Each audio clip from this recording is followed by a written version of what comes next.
सुप्रभात आप सभी को।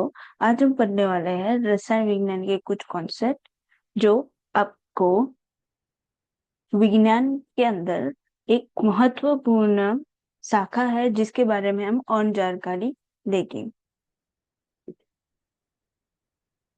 तो सबसे पहले हम ये समझेंगे कि विज्ञान क्या है। तो यहाँ पर आप देख सकते हो कि विज्ञान जो है वो मनुष्य के effort of the systematic knowledge for describing and understanding the nature। उसका मतलब है कि विज्ञान जो है वो हमारे प्रयास किए कि हमें जो है वो एक व्यवस्थित जो है वो ज्ञान मिले और हम प्रकृति को समझ सके। अब हम ये देखेंगे कि साइंस जो है उसी का उसी का जो एक छोटा सा स्वरूप जो है वो हम पढ़ते हैं, जिसको हम बोलते हैं रसायन विज्ञान। तो अब हम ये देखेंगे कि रसायन विज्ञान जो है उसके अंदर हम क्या अभ्यास करते हैं। तो रसायन विज्ञान के अंदर हम जो है वो कोई भी पदार्थ कैसे बनता है, उसका जो है वो प्रवृत्ति कैसी है, वो दिखता कैसा है, और वो किसके साथ रिएक्शन करता है, वो सारे इंफॉर्मेशन या जो माहिती है वो हमें केमिस्ट्री शाखा में मिलती है, जिससे जो है उसका हम देखेंगे कि भाई रसायन विज्ञान जो है वो कहाँ उपयोग हम करते हैं। तो जैसे आपको जो रोजमर्रा की हमारी जो लाइफस्टाइल है उसके अंदर आपने देखा होगा कि अगर हमको मिल्क में से कर्ड बनाना है, या अगर आपको जो शुगर कैन है उसमें से विनेगर बनता है, और जो आयरन है उसको जंक लग जाता है। तो ये जो सारा एग्जाम्पल है वो आप सभी ने देखे होंगे। ये जो है वो सारे एग्जाम्पल किसके, रसायन विज्ञान के है। तो विज्ञान जो है वो सिर्फ रसायन विज्ञान नहीं, उसके अलावा जो है वो जीव विज्ञान है, फिर भूमि का विज्ञान है, या जैसे आप बोल दो कि फिजिक्स जो है। तो ये सारे ही जो है वो साइंस के सब पार्ट है, और ये सभी इकट्ठा मिलके जो है वो जो है उसको हम बोलते हैं विज्ञान, जो अलग अलग शाखा से बन के जो है एक विशाल स्वरूप। तो यहाँ पर हमने देखा कि साइंस क्या है और रसायन विज्ञान क्या है। अब हम देखेंगे कि जो है डेवलपमेंट ऑफ द केमिस्ट्री। तो यहाँ पर जो है वो हमने ट्राई किया है कि आप जो है थोड़ा इमेज के द्वारा और कुछ की पॉइंट से समझ पाए कि जो रसायन विज्ञान जो है वो हमारे भारत में कितना पुराना। तो सबसे पहले जो है वो हमने ये डिफाइन किया है कि एरा, माना किस टाइम पर कौन सी चीजें जो थी जो महत्वपूर्ण जो है वो रसायन विज्ञान के लिए है। तो सबसे पहले यहाँ पर हम देखेंगे एशियन को। तो एशियन गोल जो थे, सबसे पहले की बात है जब हम गुफा में रहते थे। तो यहाँ पर ये बताया है फिलोसॉफी फिलोसॉफियर स्टोन, जिसको हमने क्या किया कि हमारे पास जो पत्थर हुआ करते थे, पत्थर को जो है वो हमने गोल्ड गोल्ड है या कोई केमिकल है जैसे यहाँ पर आप देख पा रहे हो, उसमें हमने जो है वो कन्वर्ट करना शुरू किया। क्योंकि उस टाइम पर जो थे वो हमारे पास मेटल वो सारी चीजें तब भी थी, पर हमारे पास जो है मशीन वो सारे नहीं थे। तो हमने जो थे वो जो हमारे फिलोसोफर थे या जो रिसर्च करते थे, वैज्ञानिक जो थे, उन लोगों ने सोचा कि हमारे पास मेटल है, अब कैसे करके जो है उसमें से हम जो है वो मेटल बनाए या उसका हम यूज कर सकते हैं। तो यहाँ पर हम देखेंगे कि जो प्राचीन भारत जो है उसका जो है वो हम उसको रसायन विज्ञान जो है उसके दूसरे नाम थे। जैसे यहाँ पर आपको दिख रहा है कि इसको रसायन शास्त्र हम बोलते थे, फिर रस तंत्र बोलते थे, रस क्रिया या रस विद्या बोलते थे। तो उसका मतलब क्या है कि वो जो है उसका उपयोग हमने कहाँ किया हुआ है कि उसमें से मेटल बनी। ये जो मेटल की स्टडी करते हैं उसको मेटलर्जी बोलते हैं। फिर मेडिसिन जो दवाई बनाते हैं, कॉस्मेटिक जो हम क्रीम वो सब लगाते हैं, उसके अलावा जो ग्लास है, पेंट है, वो सारी चीजें जो है वो रसायन विज्ञान से मिलती है। उसके बारे में हमको ये बताया है कि आर्चियोलॉजिकल एविडेंस, ये जो है वो सिर्फ हमने ये नहीं बताया कि हाँ भी हमारे पास जो है वो मेटल है, या मेटल में से जो है, मिनरल में से जो है वो आपको मेटल मिलती है। तो हमने बोला कि भाई साइंस है तो हमको प्रूफ भी चाहिए। तो हमने जो है, जो मोहेंजोदारो है, जो हड़प्पा है, जो आपने 9वीं 10वीं कक्षा में पढ़ा होगा, तो वहां पर जो है उन्होंने जब जो है वो खुदाई किया और फिर देखा, तो उनको ये मिला कि भाई उस टाइम पर भी, जैसे अगर आपको यहाँ पर पता होगा कि जब हम घर बनाते हैं तो घर के अंदर ब्रिक्स चाहिए, सीमेंट चाहिए, उसके अलावा जो बाइंडिंग मटेरियल है वो सारी चीजें चाहिए। तो अगर आपने देखा होगा कि जो पुराने जो मोहेंजोदारो है, हड़प्पा है, वो सिविलाइजेशन के अंदर वो सिर्फ ब्रिक से जो है वो बिना बाइंडिंग कंपाउंड के जो है वो क्या करते थे, दीवार बनाई हुए, माना पत्थरों से ही। इवन आज भी आपने देखा होगा कि कुछ सारे जो महल वो सारे होते हैं, तो उसके जो बाहरी दीवार है वो भी ब्रिक से बनी होती है, और उसके अंदर जो है और कोई दूसरा मटेरियल नहीं है, ब्रिक से या पत्थर से। तो वो कैसे इतने टाइम तक जो है वो टिका रहा। तो ये जो है हमारे पास आर्कियोलॉजिकल एविडेंस मिले, जहां पर जो है वो उनको ईंटें मिली। फिर ऐसे यहाँ पर आप देख सकते हो कि ऐसे जो घड़े हैं, कुछ सीमेंट उनको मिले, ग्लास मिले, मेटल के ऑब्जेक्ट मिली, है ना। और आज भी जो है वो कहीं ना कहीं हम सुनते रहते हैं कि भाई जो है वो हमको कहीं से जो है वो मेटल की मूर्तियां मिली है या बर्तन मिले हैं, जो कहीं ना कहीं ये बता रहे हैं कि वो कितने पुराने हैं। उसका मतलब ये है कि उस टाइम के लोग भी जो है वो मेटल यूज करते थे। तो अगर वो मेटल यूज करते थे तो वो कहीं ना कहीं जो है वो कोई मिनरल से मिला हुआ हो। और उस टाइम पर जो अगर हम मिनरल में से मेटल बना सकते हैं, तो ये जो है वो एक ताज्जुब की बात है। तो उस टाइम के अंदर कैसे ये सारी चीजें हमारे पास जो है वो हमें मिली थी। उसके बाद में हम देखेंगे कि वैदिक पीरियड। तो वैदिक पीरियड के अंदर हमने देखा कि उस टाइम पर जो है कि हमारे पास लेदर, जैसे कि अगर हम देख सकते हैं, तो अब अभी कुछ लोग जो होते हैं जिनको लेदर के पसंद होते हैं, जैसे जैकेट हो गया, बूट हो गया, वॉलेट हो गया, तो वैसे उस टाइम पर भी जो है वो लेदर हुआ करते थे। तो लेदर है।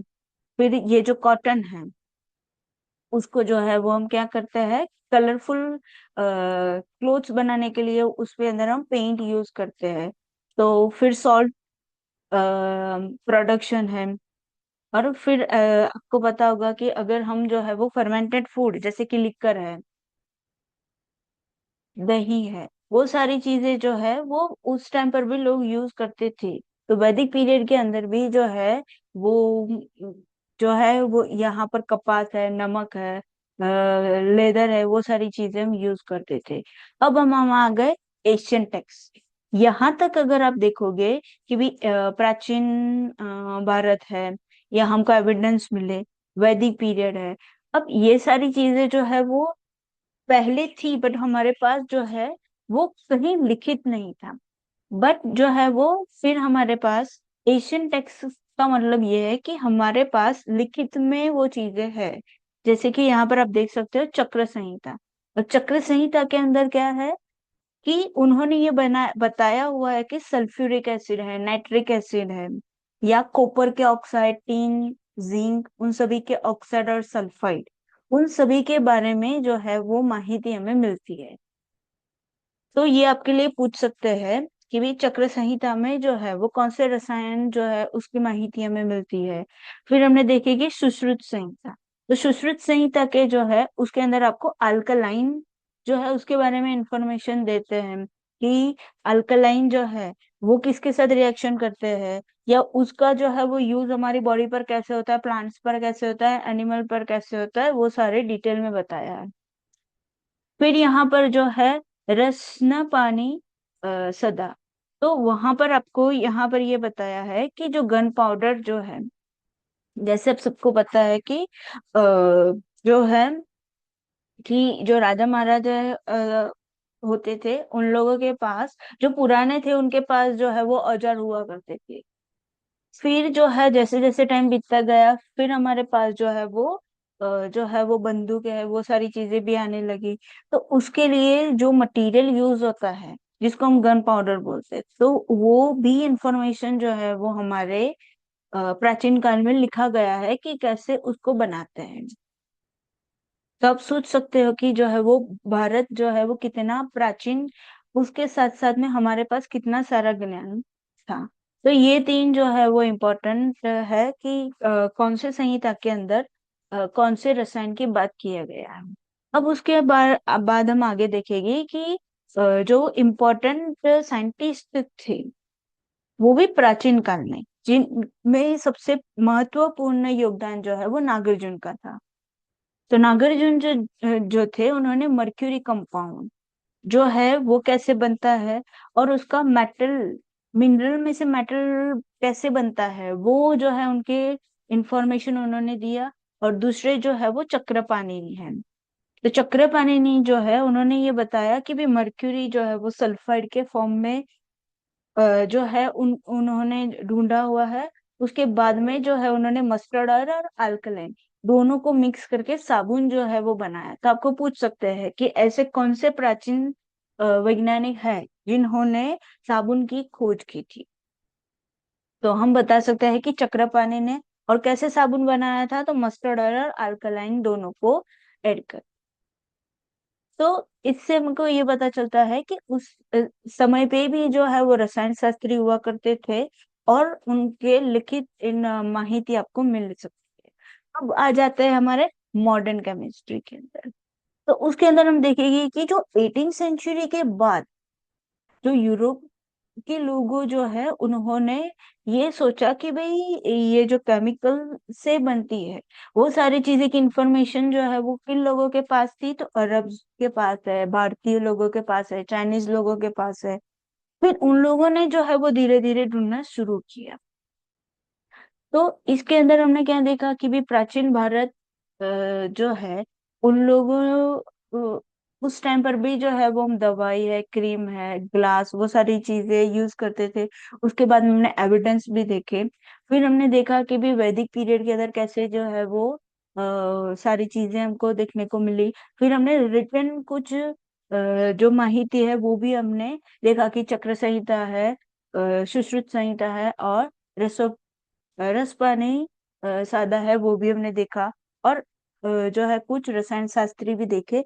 और लास्ट में हमने ये देखा कि भाई अभी जो है 18 सेंचुरी के बाद आज तक के जो जो भी हमने नए नए खोज किया है, वो सारी चीजें जो है वो हम मॉडर्न केमिस्ट्री में काउंट करते हैं। अब हम आगे देखेंगे कि यहाँ पर हमने ये देखा कि भारत जो है वो रसायन विज्ञान धीरे धीरे कैसे डेवलपमेंट हुआ। अब हम ये देखेंगे कि जैसे हमने बताया, वो एक साथ तो नहीं आया हुआ होगा। तो उसी वजह से जो है वो हम यहाँ पर हमने ये देखा कि भाई किस टाइम के अंदर जो है वो कौन से आपको इम्पोर्टेंट चीजें जो है वो हमको मिलना शुरू हुई। तो सबसे पहले हम यहाँ पर ये देखेंगे कि जो मेटलर्जी, मेटलर्जी का मतलब यह होता है कि धातु से बनी हुई वस्तु। तो सबसे पहले जो है हम क्या करते हैं कि मिनरल, हमको जो खनिज है वो जमीन में से मिलेगी, पर वो कैसी होगी, शुद्ध नहीं है। तो अगर शुद्ध नहीं है तो हम उसका यूज नहीं कर सकते। उसको पहले हम शुद्ध करेंगे, शुद्ध करने के बाद ये जो है आपको दिख रहा है, ये घड़े में लिक्विड है।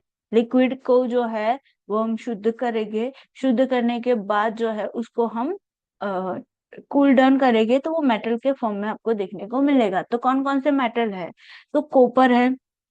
तो जैसे हमको जमीन में से इम्प्योर फॉर्म में मिलती है, फिर उसकी प्रोसेस करके जो है हम जिसमें भी चाहे उसके जैसा अ, उसको जो है वो हम यूज कर सकते हैं। अगर आप बर्तन बनाना चाहो तो बर्तन बना सकते हो। उसको जो है वो हम हमको पता है कि कॉपर है। तो कॉपर जो है वो कहाँ यूज होता है, ज्यादातर जो बिजली है उसको वायर वो सब बनाने के लिए यूज होता है। तो अकॉर्डिंग जहाँ उसकी जरूरत है वैसे हम बनाते हैं। जो टीन है, आर्सेनिक है, कॉपर है, आयरन है, वो ऐसे मेटल से बनते हैं। तो आपको सिंपल ये पूछ सकते हैं कि भी मेटलर्जी जो है उसके अंदर आपको कौन कौन से कौन कौन से मेटल है, तो आप बता सकते हो कॉपर, आयरन है, जिसको हम एक्सट्रैक्ट करते हैं। उसके बाद में जो है वो कॉपर में से कौन से अशुद्धियां जो है, तो hardening the copper with tin and arsenic. तो यहाँ पर ये चीजें है कि कौन से मेटल जो है वो मेटरोलॉजी के उस टाइम पर हमारे पास अवेलेबल मेटल है कि जिसको हमने जो है वो अशुद्ध स्वरूप में से शुद्ध स्वरूप में लेके आ सकते थे। उसके बाद में है ग्लास एंड जो पोर्ट्री। तो इसके अंदर जो आपको देखने को मिलेगा, जो घड़े, अगर हम देखेंगे ग्लास की चीजें जो है, तो पहले ट्रांसपेरेंट थी, फिर हमने जो मेटल ऑक्साइड है वो ऐड किया है, तो आपको डिफरेंट डिफरेंट कलर के जो है वो देखने को मिलते हैं। उसके बाद में हम देखेंगे मेडिसिन। तो मेडिसिन जो है वो, अगर आपको पहले पता होगा कि आप अगर जो राजा महाराजा वाली जो सीरियल्स है या मूवीज है वहां पर आप देखते होगे, तो ऐसे टाइप के उनके पास केमिकल्स हुआ करते थे। तो वही केमिकल्स जो है उससे दवाई बनती थी, बट अभी ऐसा नहीं है। अभी हमारे पास क्या आ गई है, कैप्सूल के फॉर्म में मेडिसिन होती है, उस फॉर्म ले लेते हैं। तो यहाँ पर जो है हमारे भारतीय जो है वो ऋषि मुनि ने कैसे किया कि भी हमारे पास ऐसे मेटल्स है, मेटल मेटल्स है, अब उसको जो है वो हम आयुर्वेदिक के फॉर्म में नैनो पार्टिकल्स जो है उसका यूज करेंगे। और उससे जो है वो मेटल्स है, अब उसका जो है वो हम कैल्सिनेशन करेंगे। कैल्सिनेशन जो है वो एक प्रोसेस है जिसके अंदर हम यहाँ पर ये देखेंगे कि जो कार्बन जो है उसका जो है रिडक्शन होता है, और इसमें ये जो मेटल्स है उसको जो है वो हम नैनो पार्टिकल्स के फॉर्म में लाएंगे, और फिर जो है उसका कुछ अमाउंट जो है उसका हम यूज कर सकते हैं। उसके बाद में है एटॉमिक थियरी। तो यहाँ पर आप देखोगे कि आचार्य कनक जो थे उन्होंने जो है आ, हमारे ऋषि मुनियों ने देखा कि भाई कोई भी पदार्थ जो है वो जिसको हम इस फॉर्म में होता है, ऐसे गोलाकार स्वरूप में होता है, और जिसको आप जो है वो फिर से उसको और एक छोटे पोर्शन में नहीं कर सकते, उन्होंने उसका नाम दिया एटम, जिसको हम तोड़ नहीं सकते और जो इस फॉर्म में देखने को मिलता है। तो यहाँ पर जो है हमारे भारतीय रसायन शास्त्र जो है, जो महर्षि आचार्य कर्ण है, उन्होंने पहले परमाणु के बारे में माहिती दी है। तो हम ये भी बता सकते हैं कि सबसे पहले कौन से भारतीय आचार्य जो थे जिन्होंने ये बताया कि परमाणु जो है वो ऐसा है कि जिसको आप और जो है वो तोड़ नहीं सकते, तो हम महर्षि कर्णद बोल सकते हैं। उसके बाद में हम ये देखेंगे कि कॉस्मेटिक, क्योंकि उस टाइम पर भी पहले के लोग अगर दवाई यूज कर सकते हैं सेम चीज पर जो है वो लोग जो है वो अपने शरीर के लिए जो है वो कॉस्मेटिक जो है वो यूज करते हैं।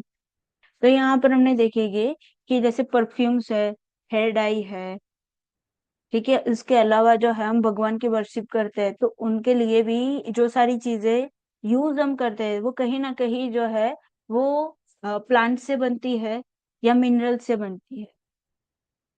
तो लॉन्ग टाइम के लिए जो है अ, हम कोई भी कलर यूज करते हैं, चाहे वो पेंटिंग के लिए हो, हमारे बालों के लिए हो, या परफ्यूम हम यूज करते हैं, डाइज यूज करते हैं, तो वो सारी चीजें जो है वो आर्ट एंड कॉस्मेटिक में आएंगे। फिर हमने देखेंगे पेपर एंड इंक। तो जो है कि 17वीं सदी जो है वो उस टाइम से पहले के लोग जो थे वो, अगर आपको पता होगा तो वो ताम्रपत्र पर, उसके बाद में जो है वो वुडन के उनके पास अवेलेबल थे, उनमें लिखते थे। उसके बाद में जो है वो पेपर की 17th सेंचुरी में हमने खोज किया। तो पहले के पेपर ऐसे हुआ करते थे। अब उसके ऊपर लिखने के लिए जो हम इंक यूज करते थे, तो वो 4वीं सदी में बनी हुई है। तो उसके अंदर जो है वो चौक यूज करते थे, रेड लेड है, उसको दोनों को मिश्रण करके फिर जो है वो इंक बनाते थे। तो यहाँ पर हमने ये देखा कि भाई जो है वो पहले के समय के अंदर कैसे कैसे जो है वो हमारा विज्ञान आगे बढ़ा। अब हम ये देखेंगे कि रसायन विज्ञान जो है वो कौन से एरिया में हम हर रोज यूज करते हैं। तो सबसे पहले हम देखेंगे कि विज्ञान एंड टेक्नोलॉजी। तो विज्ञान एंड टेक्नोलॉजी के अंदर हम ये देखेंगे कि ना सिर्फ हमने सिर्फ कोई एक शाखा को बांध के रखा हुआ है, हम जो है वो विज्ञान का, उसके अंदर जो है आप फिजिक्स भी देखते हो, जीव विज्ञान भी पढ़ते हो, और पर्यावरण विज्ञान जो है उसको, सभी को जो है वो एक साथ जुट के हम काम करते हैं।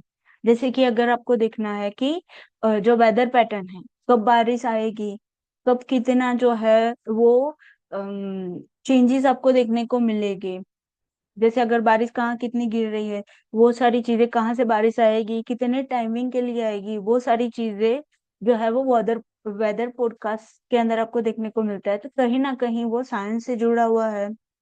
हमारा दिमाग कैसे काम करता है, ये कंप्यूटर जो है वो कैसे वर्क करता है, तो ये जो है वो कहीं ना कहीं विज्ञान, उसके साथ साथ में टेक्नोलॉजी, दोनों से जुड़ा हुआ है। उसके बाद में हमने देखेंगे इंडस्ट्री। इंडस्ट्री जो है उसके अंदर हम देखेंगे कि अलग अलग टाइप के जो रसायन बनते हैं या खाद बनते हैं, एसिड, फिर अगर आप देखोगे कि जो जैसे हम बोलते हैं सॉल्ट बनते हैं, फिर डाइज है, उसके बाद में जो पॉलीमर है, दवाइयाँ बनती है, साबुन बनते हैं, फिर डिटर्जेंट बनते हैं जिससे हम कपड़े धुलते हैं, मेटल्स है। उसके अलावा कुछ एलॉयज होती है जो एक से ज्यादा एलॉय इकट्ठा करके उसकी जो है वो स्ट्रेंथन बढ़ाते हैं। तो कहीं ना कहीं जो है वो हम को उसकी जरूरत है, इस वजह से जो है उसका मास प्रोडक्शन होता है। तो इस वजह से हर सबकी इंडस्ट्री है। अब ये जो है जो खाद है, उसके अलावा जंतुनाशक है, फिर अगर आप ये देखोगे कि जो पेस्टिसाइड है, इंसेक्टिसाइड है, ये सारे जो है वो हम एग्रीकल्चर के अंदर यूज करते हैं। उसके अलावा जो है वो अभी आप देखते हो कि जो लाइफ सेविंग ड्रग्स है, जैसे सिस्प्लेटिन है, टेक्सोल है, एजेड है, तो ये सारी दवाइयाँ जो है वो ऐसे डिसीज के लिए है कि जो हमें क्योर करते हैं। अगर वो फर्स्ट स्टेज और सेकंड स्टेज तक है तो आप जो है वो बच सकते हैं। अब उसके बाद में हम देखेंगे इकोनॉमी, क्योंकि हम सबको पता है कि जो इकोनॉमी है वो कोई भी राष्ट्र के लिए कितना महत्वपूर्ण है। कहीं ना कहीं जो है वो रसायन एक महत्वपूर्ण इकोनॉमी पर भी है कि जब आप देखोगे कि जो भी कंट्री का इंडस्ट्रियल, और जितने ज्यादा लोग काम करेंगे उतना उसकी जो इकोनॉमी है वो इतनी ज्यादा होगी। तो यहाँ पर हमने देखेंगे कि जो एसिड्स बनते हैं, अल्कलाइन है, पॉलीमर डाइज, सिरामिक बनते हैं, या ऑप्टिकल जो फाइबर्स होते हैं, वो सारी चीजें जो है जितना मैन्युफैक्चर होगी वो कहीं ना कहीं जो है वो हम यूज करेंगे, और वो कहीं ना कहीं बाहर जो है वो दूसरे देशों में भी जाते हैं। तो ये सारी जो है वो कहीं ना कहीं जो है वो हमारे राष्ट्र की इकोनॉमी जो है वो इंक्रीज करती है। अब उसके बाद में हम देखेंगे हेल्थ केयर। हेल्थ केयर के अंदर हम ये देखेंगे कि जो लाइफ सेविंग ड्रग्स जो है वो बनेगी कैसे, दो तरीके से बन सकती है। एक, जो आपको नेचर में से मिलती है, चाहे वो आपको वनस्पति में से मिल जाए या प्राणी में से मिल जाए, या तो फिर जो है वो हम लैब जो है उसके अंदर केमिकल्स है उसकी प्रॉपर्टी देख के और उसमें से कोई नई दवाई बनाए। तो वो भी वन टाइप ऑफ जो है सीड्स, प्लेटिन है, टेक्सोल है, ये दोनों कहाँ यूज होता है, कैंसर की ट्रीटमेंट में यूज होता है, और एजेटी जो है वो एड्स की ट्रीटमेंट में यूज होता है। तो यहाँ पर हमने देखा कि विज्ञान जो है वो टेक्नोलॉजी के साथ कैसे जुड़ा है, इंडस्ट्री के अंदर उसका क्या रोल है, इकोनॉमी, और फिर जो है हमारी हेल्थ केयर में भी हमने देखा। उसके बाद में हमने देखेगी कि एनवायरमेंट, क्योंकि सिंपल सी चीज है कि हम रसायन का यूज कर रहे हैं, तो कहीं ना कहीं जो है वो हम इतना डेवलपमेंट कर रहे हैं, बट क्या उसकी इफेक्ट जो है वो एनिमल पर हो रही है, या उनसे एनवायरमेंट जो है उसमें कितना इफेक्ट है। तो हम यहाँ पर बता सकते हैं कि हम हमें जो है वो ये चीज भी ध्यान देनी है कि ऐसे केमिकल जो हमारे पर्यावरण के लिए अच्छे नहीं है, तो उन लोगों के बारे में हमें जो है वो सोचना पड़ेगा, देखना पड़ेगा, और ऐसे डेवलपमेंट करना पड़ेगा ताकि एनवायरनमेंट को कम से कम नुकसान हो, क्योंकि एनवायरनमेंट है तो हम हैं। इसलिए हमको अपना पर्यावरण का, और जो है वो साथ साथ में जो है वो एनिमल्स का भी ध्यान रखना है। उसके लिए हमको ये देखना पड़ेगा कि एनवायरनमेंट जो है वो कितना जो भी केमिकल हम यूज कर रहे हैं वो एनवायरनमेंट को हार्मफुल ना हो। जैसे कि अगर आपको पता होगा कि पहले के जो फ्रिजेस या हुआ करते थे, उसके अंदर सीएफसी आता था। सीएफसी क्या है कि क्लोरोफ्लोरोकार्बन्स है, जो जो ओजोन लेयर जो है उसके अंदर अ, उसके अंदर आपने देखा होगा कि ओजोन डिप्लेनेशन हुआ होता था पहले। इसलिए हमने क्या किया कि सीएफसी जो है वो ना सिर्फ इंडिया में पर बाकी सारी कंट्री में भी जो है वो हमने बैन किया हुआ है। उसके अलावा अगर आपको पता होगा कि जो गर्मी ज्यादा पड़ती है उसका मेन रीजन जो है वो दो गैसेस है, जैसे कि कार्बन डाइऑक्साइड है और मीथेन है। तो ये चीजें भी जो है वो हमको देखनी पड़ेगी कि ऐसे कौन कौन से और केमिकल्स हैं या ऐसे गैसेस है जो हमें हार्मफुल करते हैं, ना सिर्फ हमें पर एनवायरनमेंट को और जो है वो प्राणियों को भी इफेक्ट करता है। तो उसके बारे में हमको सोचना चाहिए, पॉलिसी बनानी चाहिए, और उसको जो है वो टाइम टू टाइम जो है उसको अपडेट और फीडबैक देना चाहिए। उसके बाद में हमने देखेंगे कि इनोवेशन। अब इनोवेशन क्या है कि जब कोई भी नई चीजें बनती है तो उसकी कुछ एक प्रॉपर्टी होती है। जैसे कि अगर आपको पता होगा कि सुपर कंडक्टिंग सिरामिक, तो सिरामिक अभी आपने देखा होगा कि पहले के जो बर्तन हुआ करते थे जैसे कि कांच के हुआ करते थे, तो अगर वो हमारे हाथ से फिसल गया तो वो क्या हो जाता है, पूरी तरीके से टूट जाता है। वही चीज अगर आप देखोगे कि आज जो है वो बर्तन बेकेलाइट के बन गए, फिर जो हम स्विचेस यूज करते हैं तो वो सारी चीजें ऐसी मटेरियल से बने हुए होते हैं कि जिसको जो है वो आग लगेगी या वो टकराने से भी जो है वो टूटेगी नहीं। तो ऐसी चीजें, ऐसे पॉलीमर और ऑप्टिकल फाइबर जो है वो हमारे लिए बहुत ही इनोवेटिव हमने देखा हुआ है कि ऐसे अगर हम खोज करते हैं तो कहीं ना कहीं हमें हेल्पफुल देखने को मिलेगा। तो उसके लिए हमारे पास ऐसा होना चाहिए कि हम उसको कैसे बनाएंगे और उसकी स्पेसिफिक डिजाइन कैसे करेंगे। उसके बाद में हम देखेंगे कि रसायन विज्ञान का जो है वो फ्यूचर कैसा है। तो यहाँ पर आप देख सकते हो कि रसायन विज्ञान, जैसे कि हमने देखा कि रसायन विज्ञान जो है वो सिर्फ जो है वो विज्ञान की एक शाखा नहीं है, वो दूसरे बाकी सारी शाखा से भी जुड़ा हुआ है। तो अगर हम बात करें कि बायोकेमिकल प्रोसेस, जैसे कि खाद हो गया, पेस्टिसाइड, इंसेक्टिसाइड इंसेक्टिसाइड, ये सारी चीजें जो है वो केमिकल के साथ, उसके साथ साथ में एनवायरनमेंट के साथ भी जुड़ा हुआ है। उसके अलावा जो एंजाइम्स होते हैं जो केमिकल प्रोडक्शन करते हैं, तो ये सारी चीजें जो है वो कहीं ना कहीं हमें आगे जो है वो दूसरी नई चीजें खोजने में हेल्पफुल करेंगे। इसके साथ साथ में हम टेक्नोलॉजी का हेल्प हम ले सकते हैं। तो आज जो है वो हमने क्या देखा कि रसायन विज्ञान जो है, विज्ञान क्या है, रसायन विज्ञान क्या है। उसके बाद में हमने देखा कि केमिस्ट्री जो है, रसायन विज्ञान जो है वो भारत के अंदर कैसे जो है उसके माहिती हमें मिले। उसके बाद में हमने ये देखा कि एशियंट जो है वो भारतीय लोगों ने रसायन विज्ञान में क्या चीजें जो है वो डेवलप किया है। उसके बाद में हमने ये देखा कि रिसेंटली जो है वो केमिस्ट्री कहाँ यूज होता है। तो आप सभी का धन्यवाद, और आप बताइए कि आपको मेरा वीडियो कैसा लगा। Thank you.